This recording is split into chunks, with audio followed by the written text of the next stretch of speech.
Again, thank you so much for all the questions that came in. I'm so sorry. I know we're going to try to keep this to an hour. We're not going to be able to answer all of the questions. So if we don't get to your questions, again, I'm sorry. We'll probably send out some of the answers that we got, that we prepared to the people who asked them. Us ask those questions. But if we don't get to your question, you can always connect with one of our new patient advocates. There will be a link in the comments to connect with one of them, and they're very well educated to answer all of those questions. And for anything super unique, they always know to come to Dr. Zelinsky, who is here with us tonight. How you doing, Dr. Z? I'm doing okay. All right, I gotcha. Also, to preface this, tonight we won't be answering any questions about scheduling, about pricing, insurance, those kinds of questions. That's reserved for for our new patient advocates that you can connect with. Tonight's just about, what are the things that MindEye does? What can we help with? Those types of questions. So without further ado, I'm just going to dive right in. Dr. Z, we got a ton that came in early via email. So we'll start off with Nancy's questions.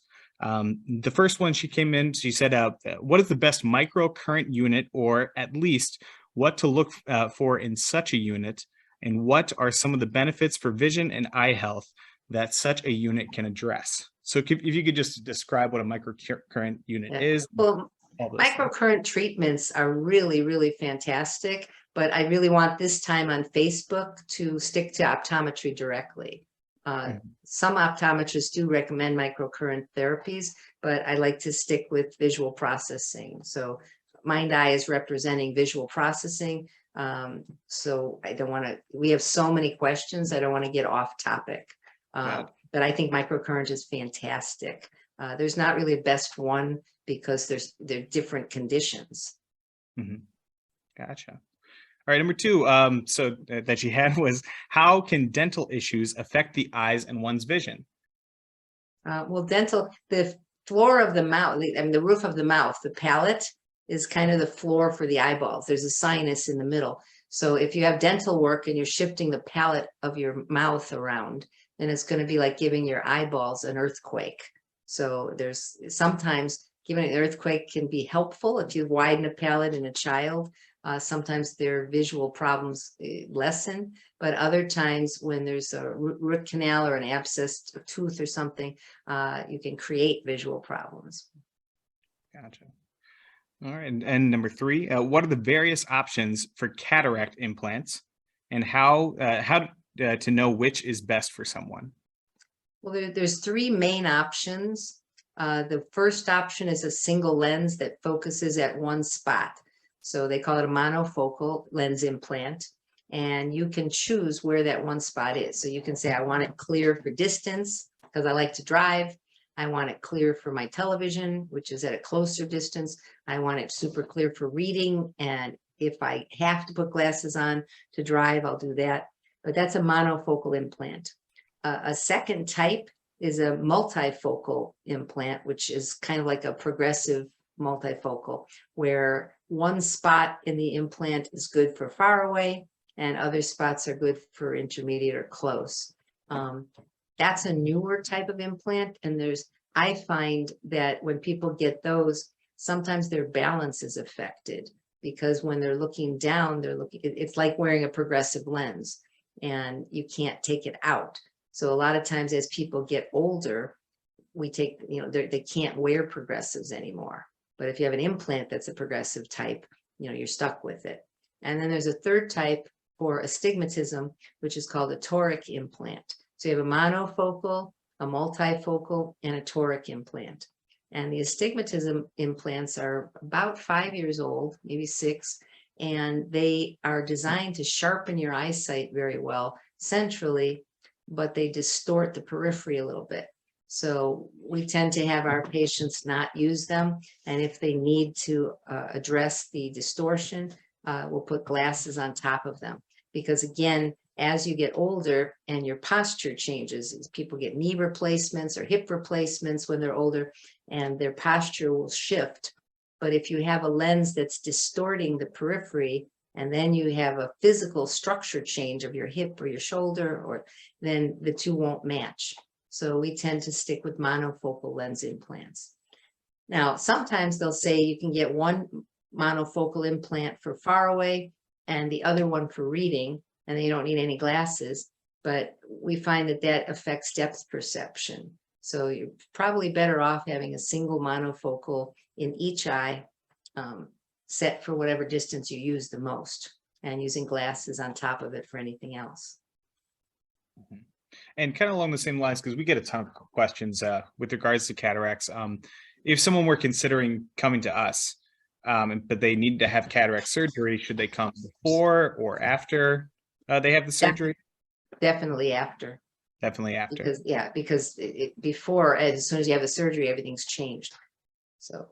Right. Gotcha.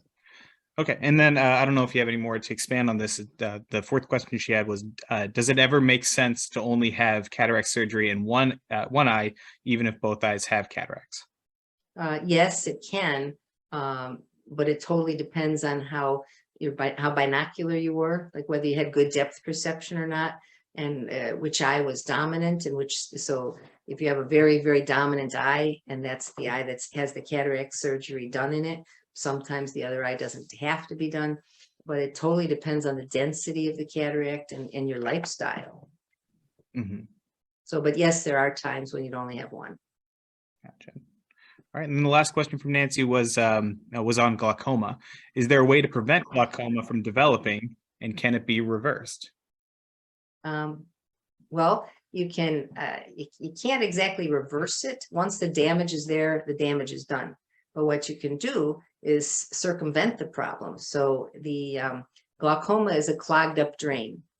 So by monitoring eye pressures and the retinal tissues and visual fields, you can monitor it. And if it does develop, there's ways to either take drops that act like liquid plumber to keep the drains open, or there's ways to have surgeries to blast whole new drains. So it doesn't matter how clogged up the drain is.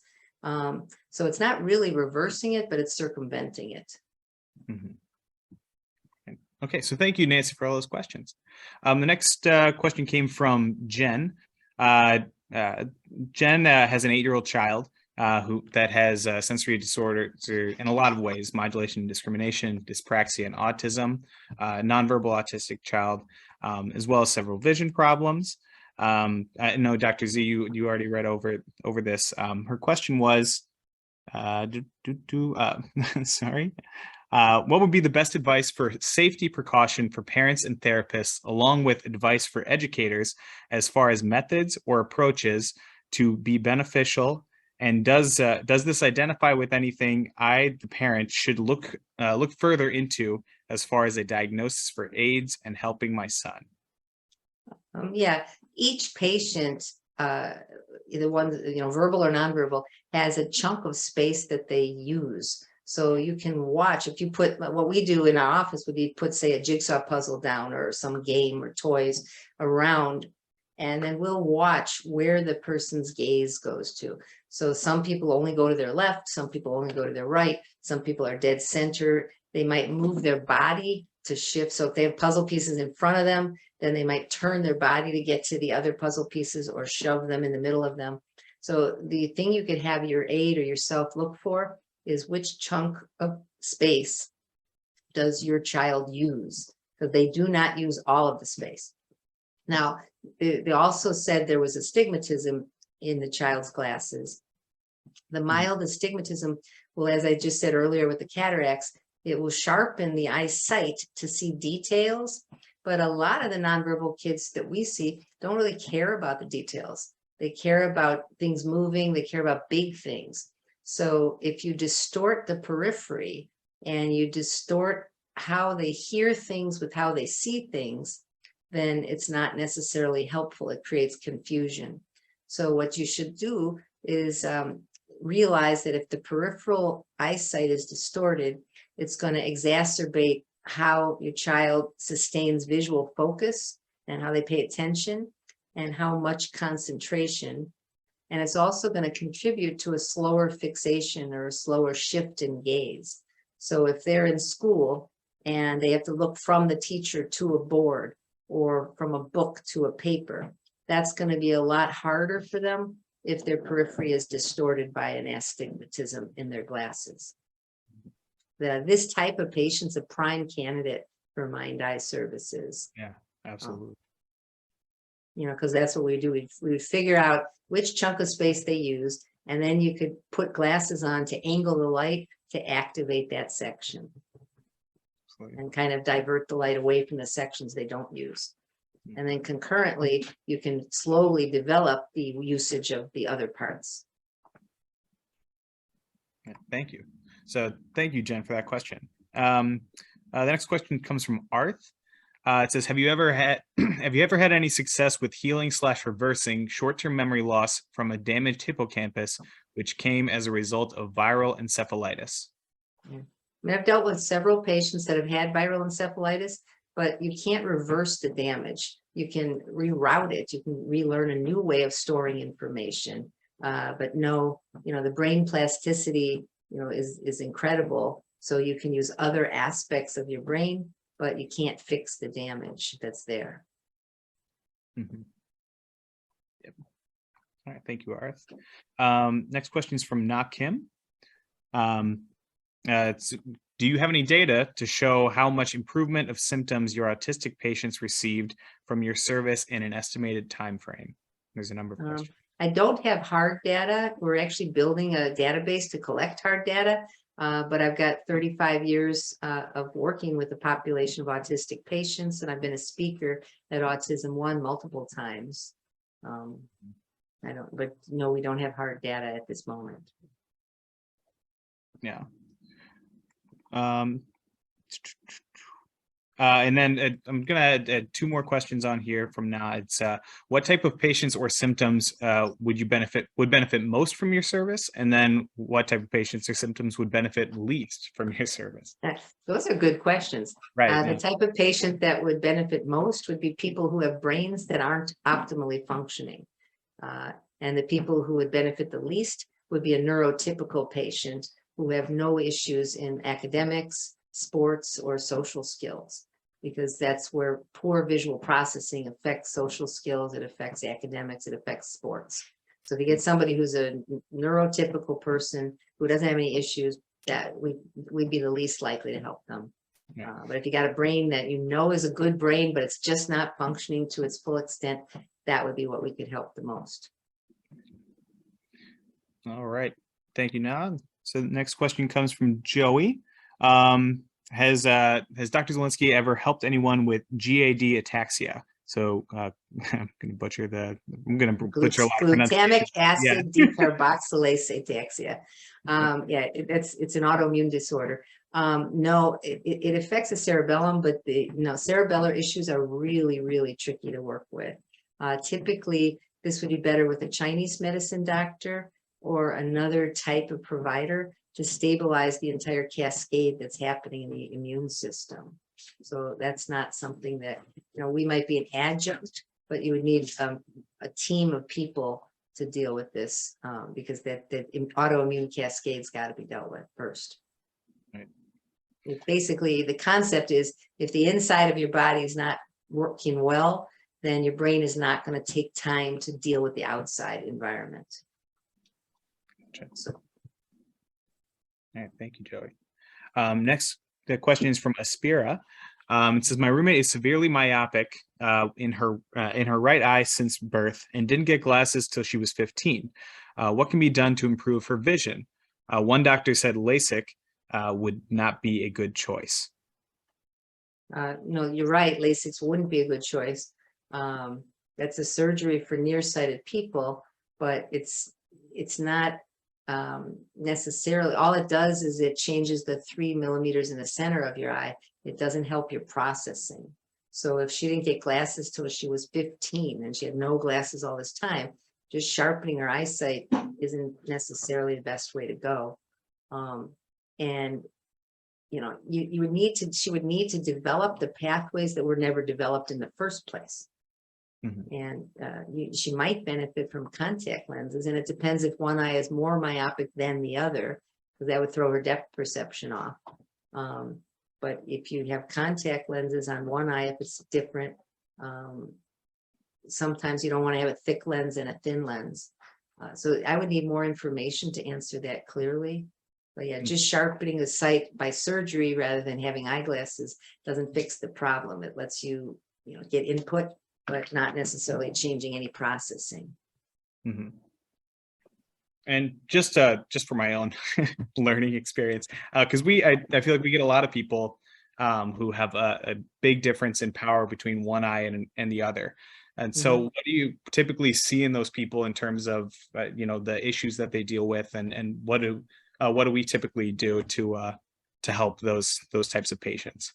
Well, if one eye is way different from the other, a lot of times you'll see posture shifts because one eye would be more magnified and the other more minified. So they're looking at an object and they're going to twist their shoulders one way or the other to make things look more normal. So we'll see balance issues, midline shifts. Sometimes they'll turn off the input from one eye because the two visual circuits are not matched with each other. That type of thing. Yeah. Okay. Thank you, Aspira. Next question is from Celia. Hi, Celia, if you're on here. Her question is, can Dr. Z help children that have APD, auditory processing delay? If yes, starting from what age?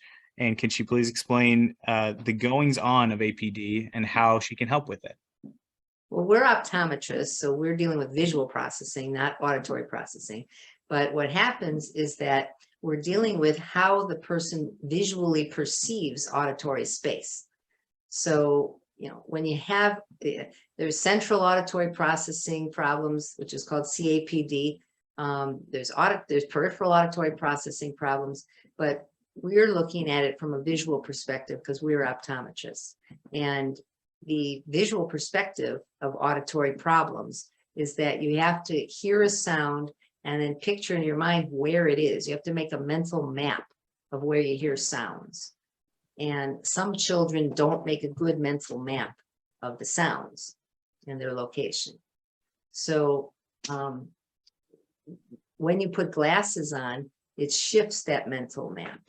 And that's what we work. So when we work with somebody who has auditory processing problems, first we figure out where's their visual mental map and where's their perceived auditory mental map. We put glasses on to synchronize the two so they're the same. So sometimes patients say, wow, my auditory problems are better, but we're not directly working on the auditory problems. Right. Thank you, Celia. All right, next question is from Catherine. My 3-year-old granddaughter has albinism. She is wearing eyeglasses to correct an eye that turns in. Do you have experience in working with children with albinism? We do. We haven't seen very many, but we do. The few that we've worked with typically need more experiences in developing visual skills, but you can do a lot with learning games, not so much with glasses, but a lot with visual learning activities where they learn how to use what's coming in. All right, thank you, Catherine. Next question is from Mary. It is, what determines when a patient is in the last pair of glasses? So if they come in, they're going through multiple pairs, the last pair of glasses, generally, how long does the patient wear the glasses after the last RX Well, or prescription? if the last glasses happen to be a form of a crutch, then it could be as short as a month or two. But if the person needs glasses to actually see, or read, then it could be 2 or 3, 2 years or more. And then it depends on their age. So the closer to 40 they are, the more frequently they might change. But it's a hard question to answer because, people don't want to say, well, I want to come and get glasses every time I walk in your door, I get new glasses. There is an end in sight. And the end is when your visual skills are built up enough to withstand your daily usage. So if you're a forest ranger and you need to scan a forest, but you're not reading tiny print all the day long, then the visual skills you need can be developed more quickly than somebody who has a CEO job at a very high-powered company that has to be dealing with 20 crises a day and 6 different projects at the same time. Yeah, absolutely. So it can be as short as a month or 2, or it can be as long as 2 years. Sure. Right. Thank you, Mary. Next question is from Lisa. So bear with me, I'm going to read through this here. About 15 years ago, I began having sudden eye issues. The extreme inflammation and neovascularization caused much damage given the cause was unknown for so long. It is now known that I have Lyme disease, or that I had Lyme disease, excuse me, which could have had, which could have had an impact. But 4 years ago, there was a diagnosis of atopic keratoconjunctivitis. Mhm. One eye has merely no vision due to scar tissue. The other, I'm doing what is possible to avoid vision loss. I have constant blurry vision with a white haze. Glasses have not been an option because the vision can change so abruptly with triggers. This causes my perception to be off, which has led to some serious falls and other issues. When I use my eyes, it causes fatigue and brain fog to escalate. Sitting and losing my eyes seems to calm the brain fog to some extent. So the question is, how could MindEye Institute help with this complex situation? Well, I have a background, that's a person who has low vision. And I have a background in low vision. I did my rotation in school through a low vision clinic. I directed a low vision clinic for many years, and I work with Blind Services Association in Chicago for 20 or 30 years now. And there's no way we can make the eyesight come back, but there are ways where we can build up visualization skills internally. So all you need to do is glimpse. So we can teach you how to glimpse something and see a little bit of your environment, and then make up in your head what's going on in the environment so that you can navigate much more easily. There's no limit to what your mind can imagine, and there's no limit to how you can visualize. So there's a lot of skills that can be built up that you may not have relied on before. So those skills in you might never have developed, but they can be taught. But I wouldn't want somebody to come here thinking there'd be magic glasses that all of a sudden makes them see the way they used to. Right. So on that same line, I know we've had questions in past webinars about visualization. So my question kind of on the tail end of this is if somebody's never been able to visualize before, can they come to us and learn that skill? Most of the time, yes. There's actually a disease where some people cannot make images in their mind. I didn't know that. Yeah. Interesting. It's like the movie Fantasia, so it's aphantasia or something. Oh, okay. All right. Good to know. All right. Thank you, Lisa, for the question. This is from Lori. Okay, so please consider doing an article on visual snow syndrome. It is well, I don't know what happened to the question, but her question was on visual snow syndrome in general. What can we do to help? Visual snow syndrome is like a hot topic now. Actually, there was a student, I was at the International Convention for Optometrists, and there was a student who won a $500 award for her poster on visual snow. We've had a couple of patients whose visual snow had changed or became transient, and then we've had a few patients where the visual snow didn't change at all. So it's a real tricky thing, and we can't make any promises to help it, but we have had a couple of people that said it got better. And then I've had one person that said, for a while all her symptoms disappeared, and now the visual snow came back again. So it's internally generated, so it depends how calm the inside of your body is. Gotcha. Thank you, Lori. I know we had a few questions on visual snow there. Okay, so next question is from Yol. Yol says, I've been with my 2-year-old daughter to MindEye to correct her crossed eyes and Brown syndrome. I've seen in the office that Parkinson's patients might benefit from MindEye as well. My father is 64 and has been diagnosed with Parkinson's. He's also been more forgetful or absent-minded than in his younger years. I'm wondering if and how MindEye can help him. That's a real interesting question too. There's there's several kinds of Parkinson's, but two kinds that are interesting, one with dementia and one without dementia. And there was a study done showing that the retinal tissue was thinner in the patients with dementia than the ones without. So as we've talked about many times, the retina is an actual extension of brain tissue. So my thoughts would be that if the retinal tissue is thinned out in patients with dementia and Parkinson's, then what if you just blast the retina and stimulate and stimulate and stimulate it so it doesn't necessarily become thinner? That would be a hypothesis, and we can't promise anything. But it's an interest of mine because both of my grandfathers, one on each side, had Parkinson's. So I'm like a 75% chance of getting it or something. So it's something I'm very interested in. All right. Thank you, Yoel. Next question is from Tamara. It says, how can the MindEye Institute improve the rigid antisocial and anti-establishment behaviors of a teen with TBI since infancy? This teen has frontal lobe damage affecting executive decision and also has CVI. Well, CVI would be cortical visual impairment. So it make me wonder whether Christine Roman-Lansky's work, whether that patient's followed the protocols for CVI. Has he done any visualization or processing work? You know, if he's a belligerent and rebellious type of teen, then we probably cannot help. But if his behavior is stemming from frustration due to being confused by a sensory overload, then we probably can help. So, you know, first try the CVI protocols from Christine Roman-Lansky, and then decide whether the cause is from his frustration. In other words, is he perfectly behaved if you have very few sensory stimuli, and then if you put lots of sensory stimuli, he's a more belligerent, or is he just, you know, an anti, you know, disestablishment? Is he just a rebellious teen?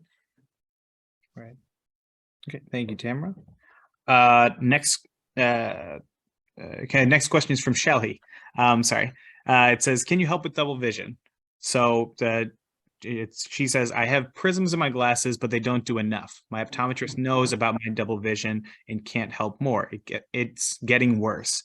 My neurologist for seizures sent me to a neuro-ophthalmologist. He could not help. He said it was caused by the seizure meds that I take. He also said, as we get older, muscles in the eyes get weaker. I am 70. My neurologist says no, that my medication has nothing to do with the double vision. Well, prisms don't fix double vision. So if it's getting worse, the type of prism you have might be just a Band-Aid, where they're just pulling, the prisms bend light, they change where light is falling on your retina. So there's different kinds of prisms. They're like shoes. So there's kinds like army boots and kinds like high-heeled shoes. There's kinds like gym shoes, there's kinds like beach clogs, and use them for different reasons. So there are some prisms that affect the hips and some that affect the shoulders, and some that would be a Band-Aid and some that are really changing a habit. So I don't know, you know, what your cause of double vision is from, but it would depend. One of the simpler causes is the lack of spatial awareness. So, you know, if you were an athletic person when you were younger, you would tend to have good binocular and depth perception, binocularity and depth perception. If you were never athletic as a kid or a teenager, then there are skills you'd have to develop. I'd want to know how your balance is. So double vision can be from so many different things. And sometimes people say, I have double vision, but they mean, well, I only have double vision if I read for 10 minutes, or I only have double vision if I'm driving and there's movement all over. So there's not enough written in this question for me to answer, but definitely we'd have to figure out whether your hips and your shoulders should be addressed and what's going on with your spatial awareness and your auditory awareness. Mm-hmm. Okay. I'm going to skip down to, hold on. A similar question. Well, I guess it's somewhat similar just because it has double vision in it. Another question came from Shauna. It said, my son has double vision from brain surgery to remove pineoblastoma. Prism lenses haven't been able to correct it, so he doesn't wear them. I asked his neuro-ophthalmologist to look into MindEye as we're in New York And since insurance doesn't cover it, and we would have to travel, it would be very costly to explore.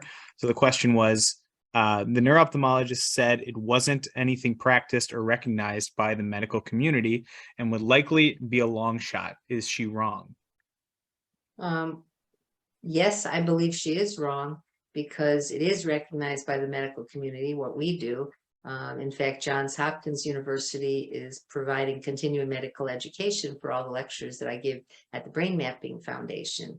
What the medical community, her doctor might be referring to is that until recently, classical visual therapy didn't have a lot of backing, even though there were decades and decades of anecdotal evidence.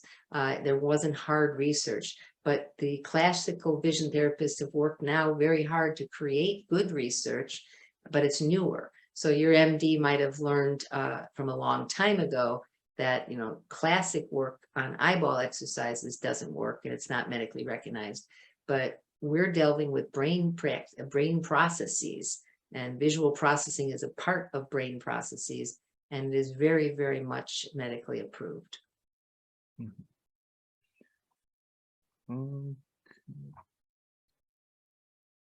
Sorry, my.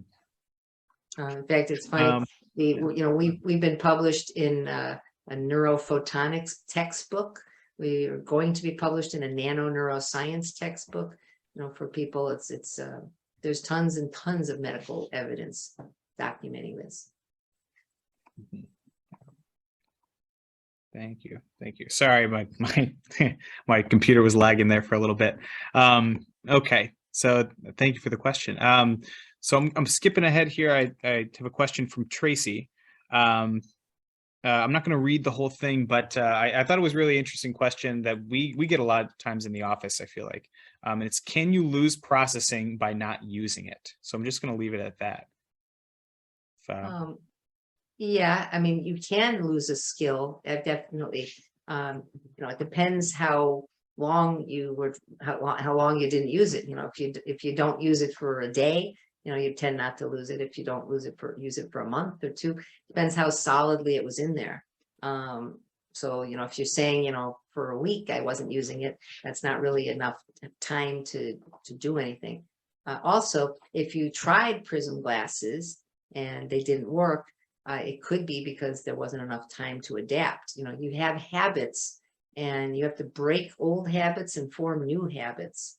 So, you know, you got to give time to learning those new habits. I mean, does it say in her question how long that she tried things for? Hadn't driven on unfamiliar large highways for a few years. So a few years. And then did yeah. 2 12-hour drives into driving across the country and was dizzy and sweaty and felt like your brain. Oh, wow. Yeah. So if you haven't driven for years and then you now overtax yourself on, you know, lots and lots of movement, then absolutely a skill like that you haven't used. If you're not used to movement, I mean, a funny thing is that I went to this conference and they had pictures of footballs. It was they had a sports thing. I have never played football. I don't know football. I've never looked at footballs. And they had this screen that had footballs popping up on it. And they were saying, you know, like, pay attention. They'll flash, then they'll turn off, and then you touch where you remember seeing them. Okay. I couldn't do it. I was so overloaded because that's not a skill I have. So I told them, I'm a juggler. I'm used to juggling balls all over the place. I played tennis on a team, put tennis balls up there. When they put tennis balls up in the same positions as the footballs, I could do them up to 7 and I think 6 or 7 all at one time where they flashed because I had a habit. So yeah. If you have a habit of driving, then you stop for many years. You can't just jump in a car and do a 12-hour drive. You know, so the answer is, yeah, it's possible to lose a skill. You have to regain skills slowly, you know. So I guess just in conjunction with that, because I've heard patients say before, you know, they're worried they work so hard to get to a certain point to get to reach their goals, whatever those goals might be. And then they're afraid that, you know, they were using the glasses as a crutch and then they're done with them. They're worried about regression or reverting back to where they were. So with that, I mean, why, Well, go ahead. Go ahead. no, Yeah. if the skills are solid, then, that you don't lose them. Like people don't lose, language skills if they are solid, but they do, like college classes, if you cram for something and then you see the same material 2 months later, you don't know it. But if Yeah. you've taken a college class and you really, really, really know the material inside out, you remember it years later. So finish what you were saying, David. I'm sorry. Oh, no, you got it. Yeah. Yeah. I mean, it depends on how well it's digested in the first place. I mean, if you're doing math problems and they're like related rates problems or something, and you kind of sort of do it during your classes, and then you take your tests and then you kind of forget about it, but you didn't really get it, then you won't know it a year later. But if you got it, then you might need a little bit of rehearsal, but it's there. So if you go through visual skill development and you solidify the skills where they're absolutely solid, they don't go away. Sometimes they get a little bit rusty, but then you knock the rust off of them and it comes right back. Yeah, that makes me think of my brother. He's quadlingual. And he Mhm. he studied out in Japan and Taiwan, and then he came back to America, and he was saying yes when he really meant no, because he just couldn't. He just like kind of forgot English a little bit, and he had to knock the rust off and just get used to it again. It's Yeah. kind of I did that when I went to France and I came back here and was saying, the house blue instead of the blue house or something. yeah. You forget, but then it goes away. So exactly. Yeah. All right. Thank you. Thank you. All right. So the next question from Janice here. It says, I had a bilateral subdural hematoma, very small, probably spontaneous at around the same time as my cataract surgery over a year and a half ago. I have been dizzy, like I've had several drinks. She feels like she's had several drinks, what seemed like immediately after cataract surgery, and at least 12 doctors to figure out why. No one can give me an answer. Even though the hematoma looks to be completely resolved, is that considered a TBI? And could that be what has made me dizzier and dizzier, even though it looks to be resolved? Neurologist nor a neuro-ophthalmologist can answer the question for me. Yes, because they might not be looking at the circuitry from one eye and the other eye. So if you had a cataract surgery in one eye, did you have a toric implant? If you had a toric implant, you can have peripheral distortion. If you have peripheral distortion, then that's not going to synchronize with your other eye that wouldn't have peripheral distortion. That's one possibility. Did you get a multifocal implant where you have now blur on the bottom because it's for reading and the other eye doesn't have blur? So it's very possible that the circuitry is not matched right and left eyes. It's also possible that when you had the subdural hematoma, it traumatized your brain and then your brain just didn't bounce back. So yes, it counts as a brain injury. And just because it's resolved itself doesn't mean your brain forgot about it. And then it's not counting for the fact of auditory space or a midline shift. It's just usually people are looking at, can you see? Yep, the implant gets you to see, but are you seeing too sharply? Now you have one eye with an implant, maybe the other eye has a mild cataract, and the signaling is not matched. That's going to create a problem. So yeah, that's what we do. We balance people out. Yeah, that's right. Mhm. Thank you, Janice. Next question from Danielle.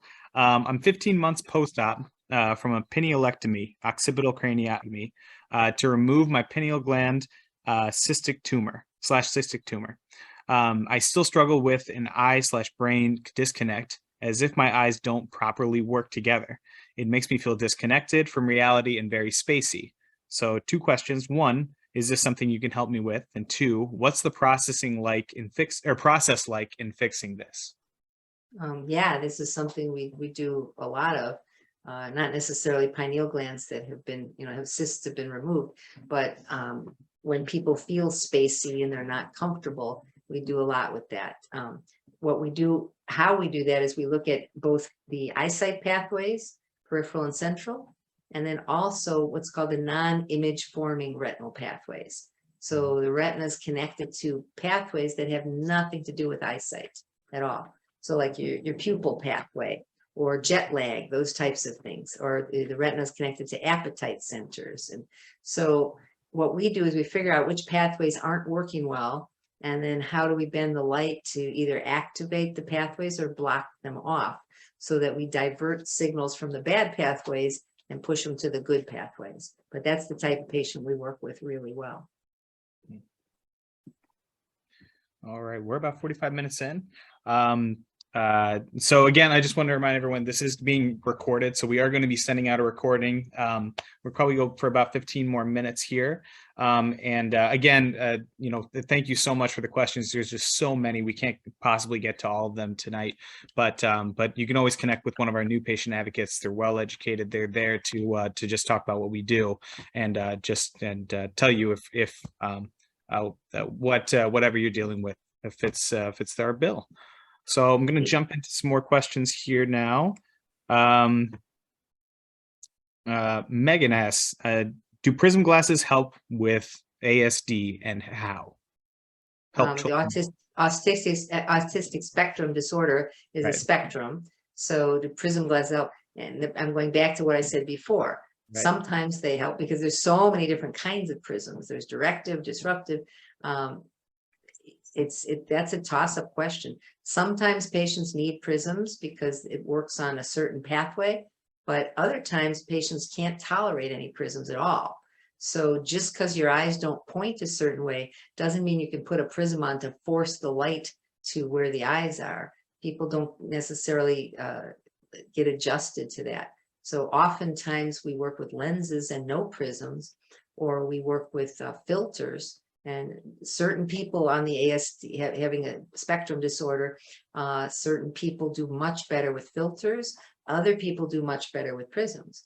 And the prisms are in many different flavors. So that's a loaded question. So you can't say, yes, people with ASD do better with prisms, because no, not necessarily.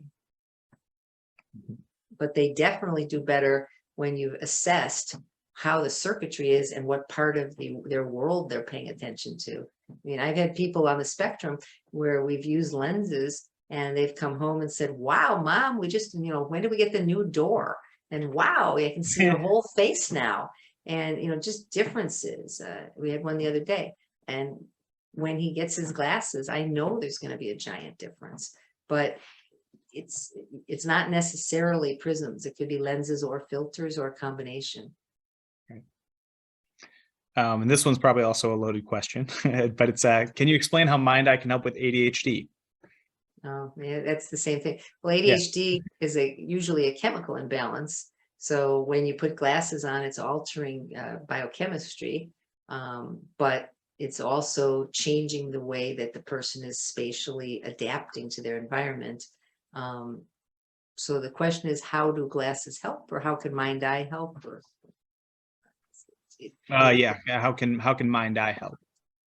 We can assess why one of the many reasons why you might have ADHD, and if the cause of the ADHD happens to be visual processing, then we could help that. If the cause is a pure biochemical change where they need medications, then we don't necessarily we don't have the necessary tools to help that. So some ADHD, yes, we can help if it's sensory based, and some we cannot help. Sometimes we can help a little, but they need a team approach of other types of practitioners. Okay. So you can't just say ADHD as a lump, because all children are different. Right. Can you heal unbalanced visual perceptual and CAD? Does this cause nonverbal learning and social communication issues, and can it be healed? No, we don't heal anything. We bend light. We're optometrists, we bend light. When we bend light onto the retina, we're bending it onto the brain. So we can activate brain function, but we don't heal anything. Okay, so this one's from Karen. It says, I have hyperacusis and was told that any tests for central auditory system dysfunction would be invalid due to my pre-existing hearing loss that didn't change upon injury. Does your vision screening show anything with central auditory processing?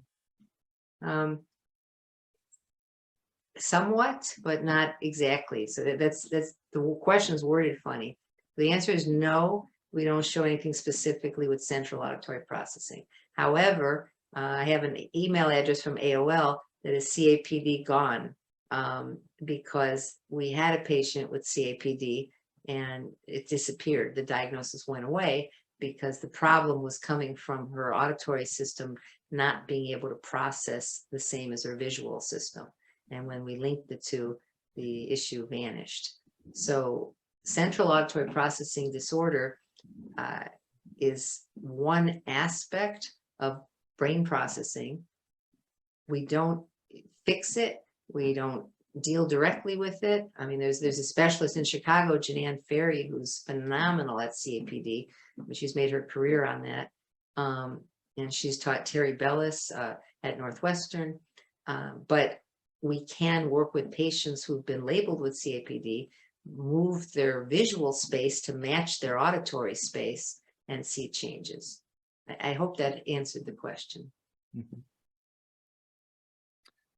This one's from Mariana. It says, hi, Dr. Z, can performing smooth, continuous coordinated movements with your body while fixating on a fixed point and turning your head to incorporate integration of the VOR have a greater effect on improved dynamic balance in children?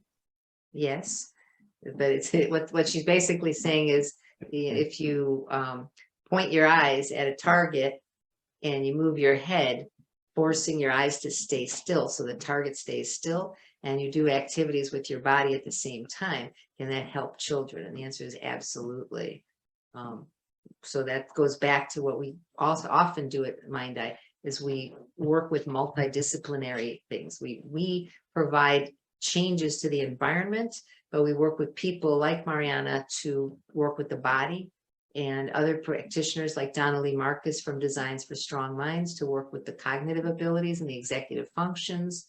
And we work with many different types of practitioners, OTs, PTs, chiropractors, functional neurologists, so that you form a team, neurofeedback people. And people often need much more than just, glasses to change the environment. They need the body experience also to build the skill and make it solid. Okay. Can you help with nystagmus? Help do what? Make it stop? No.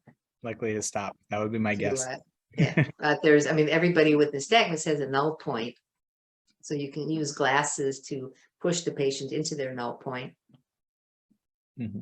And you can build visual skills so that they can guesstimate what's going on around them and build up internal visualization better. Perfect. All right. Janelle asks, can you help stroke patients that have neglect of one side? Yes, but we don't necessarily take away the neglect. Again, we use glasses to change the environment so it's more comfortable for the patient. And we can build internal skills so that they don't need to use the neglected side as much. Mm-hmm. Yeah. Mm-hmm. A patient who has a neglect, that means that their brain is kind of ignoring one side. So then their whole world is skewed and then their midline shifts over. So there's something called the visual midline shift syndrome that William Padula coined the term. And that we definitely deal with as optometrists. Mm-hmm.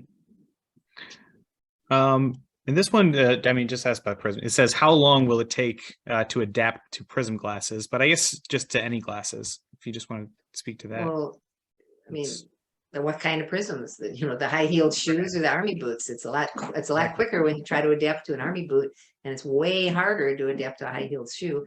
And if you have one eye that has one foot that has a high-heeled shoe and one foot that has a low-heeled shoe, it's really hard to adapt. So there's no answer to that. We have patients that take, 1 day to adapt to changes. And then we have patients that take 5 and 6 weeks to build up tolerance to something. So it depends on the human. We have 4 A's, which I've mentioned in my other lectures. There's attention and awareness, So are they a person who pays attention to details, or are they aware of a big picture? You know, are they a forest or the trees person? And then you have attitude and adaptability. So some people are just naturally adaptable. They go with the flow no matter what. Other people are not. They have trouble transitioning. And then some people have a good attitude and some people have a victim attitude. So based on those 4 criteria, you know, the adaptations differ, and it can be from, you know, from a day to many, many months. Mhm. All right. So Ryan says, my sound sensitivity stresses me out. Basic noises like children laughing and basketballs bouncing gives me fight or flight. Can you help with that? Yeah, stay away from basketball bouncing Right. and children. I mean, it's if you have children, then you can't get rid of it, and they're fun to listen to. So that's more of an auditory processing issue. That's a sensory system. Again, if your auditory awareness is not matched with your visual space that's perceived, then it can be overwhelming. And if it's overwhelming, it can get confusing. A fight or flight response comes from somebody who's pushed over the edge. So if children laughing and playing bothers you, it can be that you can't pinpoint the sounds, or that the sounds drive you crazy because you can't organize them. So you'd have to know how their perception of sounds were linked with the perception of sights. Mhm. But it's easy to stay away from basketballs. Yeah. Neha asks, can MindEye help in integrated primitive reflexes in kids? No, but we refer to primitive reflex specialists.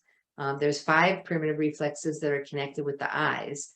There's a moral reflex, a tonic labyrinth reflex, an asymmetrical tonic neck reflex, a symmetrical tonic neck reflex, and a spinal galant.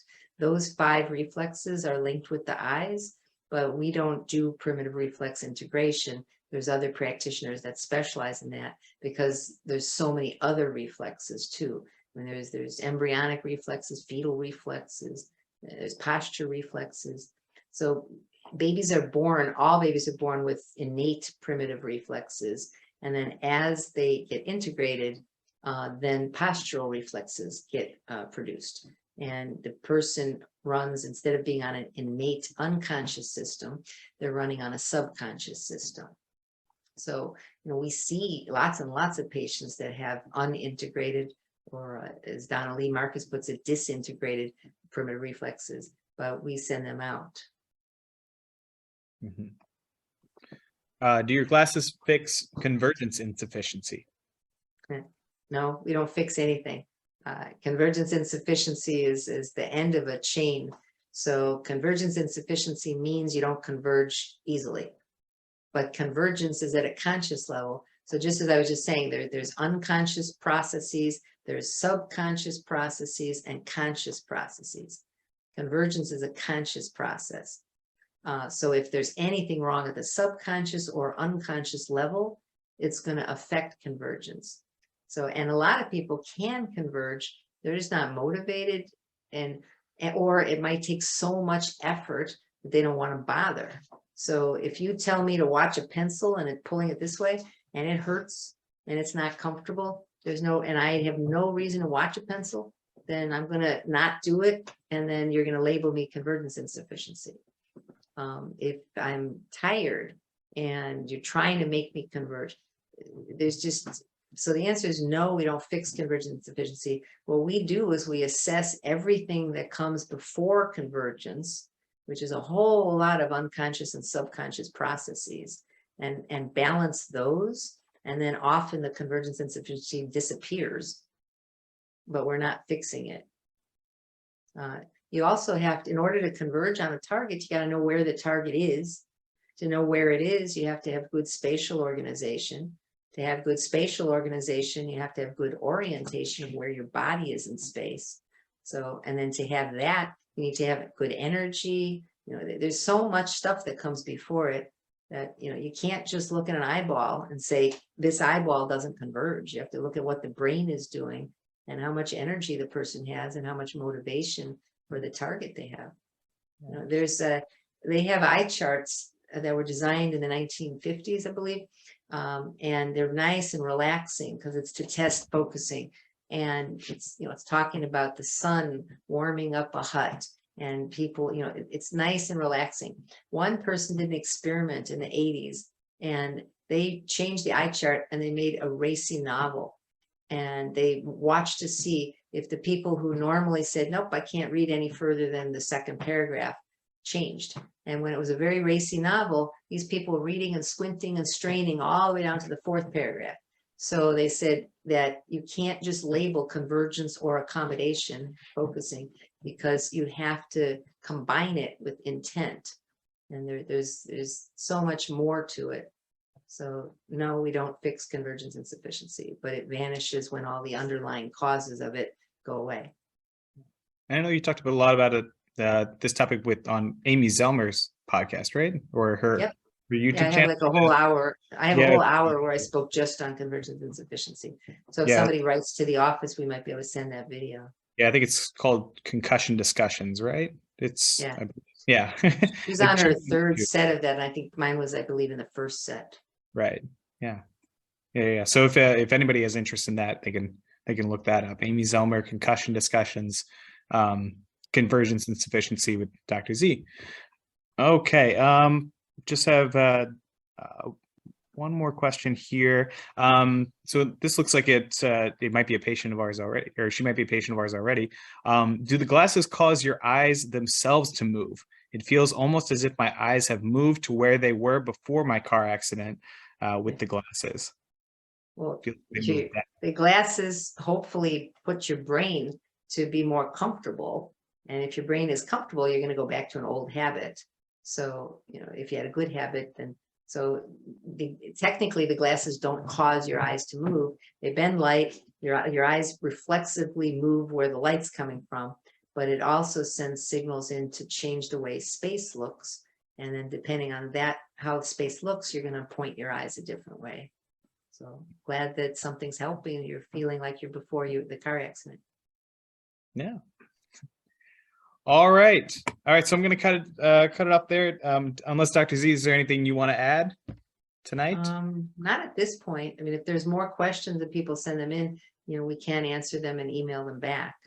Certainly. Yeah. Yeah, absolutely. And again, if we didn't get to your question, I'm so sorry. You can connect with one of our new patient advocates. Just to reiterate, there'll be a link in order to connect with one of them, talk to them. They're well educated and they can explain more about what we do and how we can potentially help. Again, also, this is going to be recorded. So anyone who's on our email list will be getting that recording sent over to them. But thank you all so much for the questions. So many questions tonight. Just I'm flattered almost, So thank you so much. And Dr. Z, anything else you want to say? No, thank you for tuning in and listening, because I know it's the middle of the week and people are in different time zones, and so for some people in the East and the West Coast it's dinner time, and on the East Coast it's bedtime for their kids. So thank you for taking the time here. Yeah, thank you so much, everybody. Have a great night. Bye. Bye.